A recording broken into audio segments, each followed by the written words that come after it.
Alrighty, let's bring in the independent analyst, Evan Lucas. Evan, what do you make of these comments and what does it mean for us?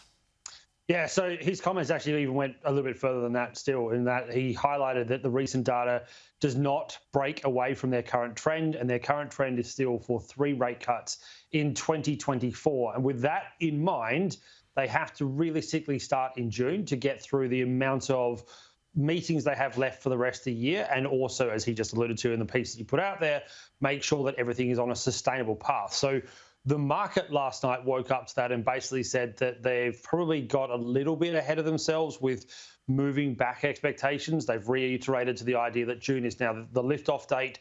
What it means for us, though, is that we're probably going to be the last, because they weren't the only data that we saw last night from around the world that really highlights that the interest rate cutting environment is here to come.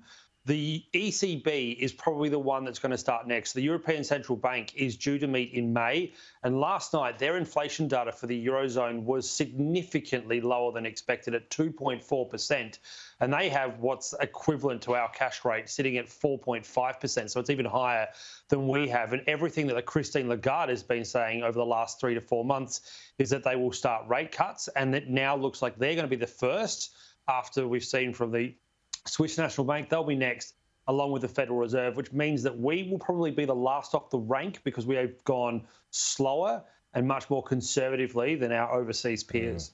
And then when you look at the house data, I mean, that CoreLogic house data was fascinating this week, wasn't it, Evan? I mean, 14, 15 straight months of house price rises, despite those interest rate not being cut anyway. So does this mean that you think, and I know a lot of economists think this as well, that maybe our first cut might not be coming until next year now?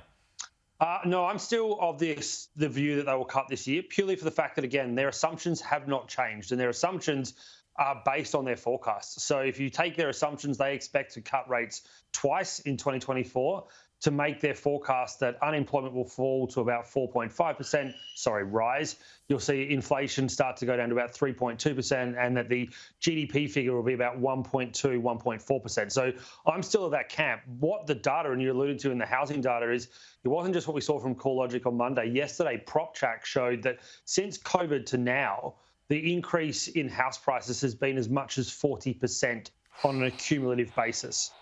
And that is what is also now starting to come from the point of view that we know demand, in their view, as they say, is going at a brisk pace. And it's more than that too. It's the fact that migration now is absolutely driving it. Plus, COVID's the other part of it. We now want to live with less people. So for the first time in 26 years, the average house people per house is below 2.5. It's sitting at 2.44 people per house.